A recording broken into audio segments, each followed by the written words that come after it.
Buen día, estimados profesionales. Vamos a hablar acerca de la NIF 15, ingresos de actividades ordinarias procedentes de contratos de clientes. Esta norma fue emitida en septiembre del 2015, sin embargo, su vigencia obligatoria inició en el 2018.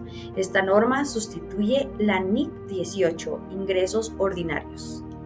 Los integrantes del grupo A2 están conformados por José López, Steven de León, Kevin Vital, Brandon Zipac, Melissa Álvarez y su servidora Ingrid Cifuentes. El objetivo de esta norma es mejorar la calidad y la transparencia de la información financiera, proporcionando un marco contable claro y detallado para el reconocimiento de ingresos por parte de las entidades que participan en contratos con clientes.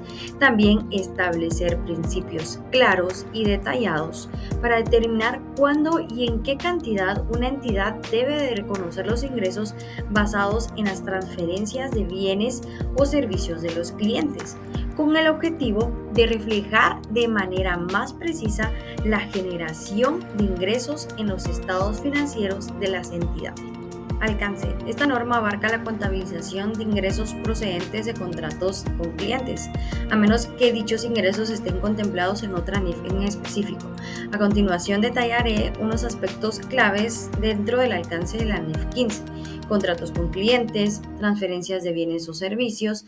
La norma se centra en la determinación de cuándo y en qué cantidad una entidad deberá reconocer los bienes basándose a medida que se cumplan con las obligaciones. El alcance de otras normas. La NIF 15 no se aplicará a ciertos tipos de ingresos, los cuales están cubiertos por otra NIF, como por ejemplo los ingresos por arrendamientos contemplados en la NIF 16 o los ingresos por actividades por contratos de cohesión de servicios públicos regulados. Las actividades no comerciales. La NIF 15 no se aplican las actividades que están fuera del alcance de las actividades ordinarias de una entidad, como ingresos por dividendos, intereses, regalías, entre otros. El reconocimiento e identificación del contrato que nos habla en la NIF 15, en esta norma nos da ciertos parámetros para poder decir todo está en regla, todo está bajo la NIF 15, que es lo que se necesita, y para eso nos da el primer punto: identificación del contrato con el cliente. Esto es muy importante porque debe contener estos criterios o estos requisitos indispensables para que la NIF la respalde. Como primer punto, pues nos dice que debe tener aprobación y compromiso. Pues ¿qué quiere decir? Que ambas partes deben haber aprobado el contrato y estar comprometida con sus obligaciones. También el contrato debe tener identificación de derechos y obligaciones. Estos deben estar claramente definidos para los derechos, en este caso de cada parte. También las condiciones de pago. Este es otro punto muy importante porque los términos de pago deben ser identificables. La comercialidad también tiene que ir, el contrato debe tener sustancia comercial, es decir, que la transición modifique los flujos de efectivo esperados en la entidad. Y también el otro punto indispensable que nos habla este punto, este párrafo, es sobre la probabilidad de cobro. ¿Qué quiere decir esto? Que es probable que la entidad reciba la contraprestación a la que tiene derecho. Adentrándonos en la norma, encontramos ahora el tema de la combinación de contratos. La norma nos indica que una entidad podrá combinar uno o más contratos si cumple con ciertos criterios. Por ejemplo, los contratos se deben negociar como un objeto comercial único. Por ejemplo, si un contrato adicional es negociado después de un contrato inicial y ambas partes tienen la intención de tratar esos contratos como un solo acuerdo, en este caso se pueden combinar. El segundo es el importe de las contraprestaciones, y esto quiere decir que puede ocurrir si, por ejemplo, se ofrecen descuentos por la firma de un contrato adicional siempre relacionado, o si se realizan los ajustes en el precio del mismo. Se podrá hacer la combinación de este tipo de contratos. Y por último, los bienes o servicios deben ser comprometidos en los contratos. Y esto quiere decir que si al evaluar los contratos de forma conjunta se determina que las promesas realizadas en todos los contratos no son independientes entre sí, entonces los contratos se podrán combinar y tratarse como una sola obligación. La modificación de contratos. ¿Qué es una modificación? No es más que un cambio en el alcance o en el precio del contrato que se debe aprobar por ambas partes. Y para que se pueda dar una modificación de contrato también se deben de cumplir ciertos criterios. El primero es el alcance del contrato cuando se incrementa debido a la incorporación de bienes o servicios comprometidos que son distintos de acuerdo a los del contrato original. Y la otra es cuando el precio del contrato se incrementa por un importe de contraprestación que va a reflejar los precios de venta independientes de la entidad y de los bienes comprometidos adicionales y de cualquier ajuste apropiado en el precio del contrato original. Una obligación de desempeño es un compromiso dentro de un contrato para transferir un bien o un servicio o un conjunto de ellos a los clientes. Y para eso vamos a mostrar algunos ejemplos de obligaciones de desempeño. Por ejemplo, tenemos la venta de un producto, que un ejemplo podría ser la venta de una computadora. También tenemos la presentación de un servicio, que este servicio puede ser como la instalación de un software. O también tenemos suscripciones o mantenimientos, que un ejemplo puede ser el soporte técnico anual que se le da a diferentes cosas.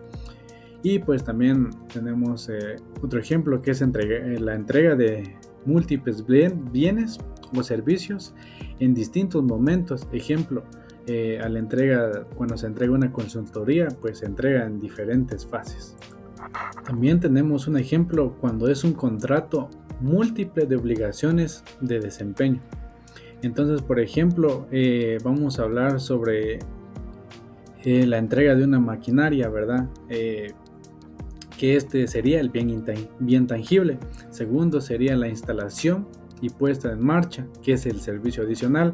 Y por tercer punto también tenemos el mantenimiento por 12 meses, que sería un servicio por separado. Si cada uno de estos elementos es distinto, se reconocerá ingresos por separado según el momento en que se cumpla la obligación de desempeño. Y por último tenemos la identificación correcta de las obligaciones.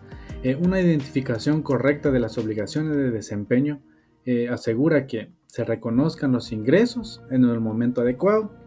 También se refleja correctamente la realidad económica del contrato.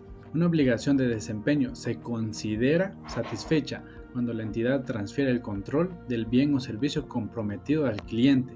La satisfacción puede ocurrir en dos puntos. Como primer punto tenemos en el momento determinado. Eso quiere decir que se reconoce el ingreso cuando el cliente obtiene el control total sobre el bien o servicio.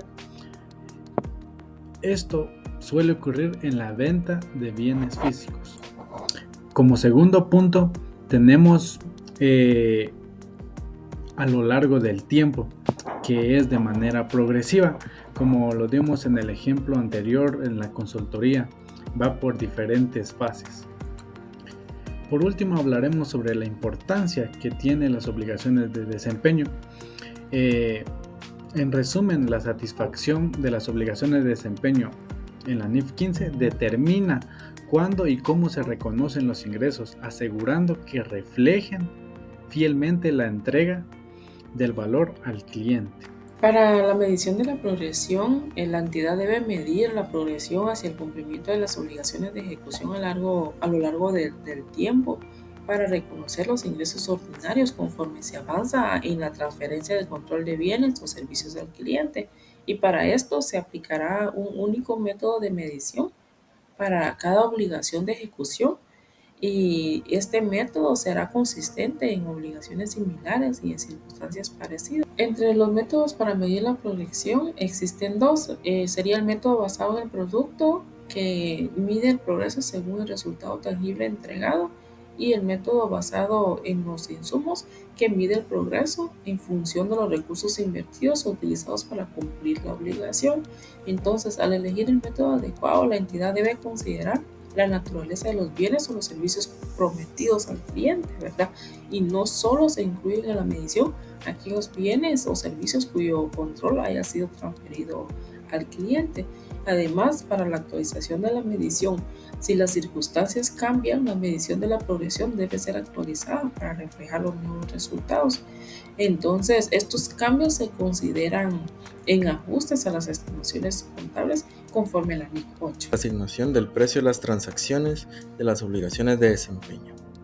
El objetivo cuando se asigna el precio de la transacción es que una entidad distribuya el precio de la transacción a cada obligación de desempeño, a cada bien o servicio que sean distintos, por un importe que represente la parte de la contraprestación la cual la entidad espera tener derecho a cambio de transferir los bienes o servicios comprometidos con el cliente. Asignación basada en precios de ventas independientes. Para asignar el precio de la transacción a cada obligación de desempeño, basándose en el precio de venta independiente relativo, una entidad va a determinar al comienzo del contrato el precio de venta independiente del bien o servicio que subyace en cada obligación de desempeño del contrato y asignará el precio de la transacción en proporción a dichos precios de venta independientes. El precio de venta independiente es el precio al que una entidad vendería un bien o servicio comprometido de forma separada a un cliente. Si el precio de venta independiente no es directamente observable, una entidad lo va a estimar por el importe que va a resultar de la distribución del precio de la transacción, cumpliendo el objetivo de la asignación del párrafo 73 de la NIF 15. Métodos para estimar el precio de venta independiente. Vamos a hablar sobre 3 métodos, los cuales son enfoque de evaluación del mercado ajustado, en el cual una entidad va a evaluar el mercado en el que vende los bienes y servicios y va a estimar el precio que un cliente en dicho mercado estaría dispuesto a pagar por estos bienes. 2. Enfoque del costo esperado más un margen. Este es cuando una entidad puede proyectar sus costos esperados de satisfacer una obligación de desempeño y luego añadir un margen apropiado para ese bien o servicio. Y número 3, enfoque residual, es el en el cual una entidad puede estimar el precio de venta independiente por referencia al precio de la transacción total menos la suma de los precios de venta independientes observables de los otros bienes o servicios comprometidos en el contrato. Asignación de un descuento. Un cliente recibe un descuento por comprar un grupo de bienes o servicios si la suma de los precios de venta independientes de dichos bienes o servicios comprometidos en el contrato supera la contraprestación acordada. Y para que una entidad pueda realizar un descuento, tiene que cumplir ciertos requisitos o ciertos criterios, los cuales son: la entidad vende regularmente cada bien o servicio o cada grupo de bienes o servicios distintos del contrato de forma independiente. 2. La entidad también vende regularmente de forma independiente un grupo o grupos de algunos de esos bienes o servicios con un descuento sobre los precios de venta independientes de los bienes o servicios en cada grupo. O número 3, el descuento atribuible a cada grupo de bienes o servicios, descrito en el párrafo 82b de la norma. Cambios en el precio de la transacción. Después del comienzo de un contrato, el precio de la transacción puede cambiar por varias razones, incluida la resolución de sucesos inciertos u otros cambios en las circunstancias que modifican el importe de la contraprestación a la que una entidad espera tener derecho a cambio de los bienes o servicios comprometidos. Una entidad asignará a las obligaciones de desempeño del contrato los cambios posteriores en el precio de la transacción sobre la misma base que al comienzo del contrato. Por consiguiente, una entidad no reasignará el precio de la transacción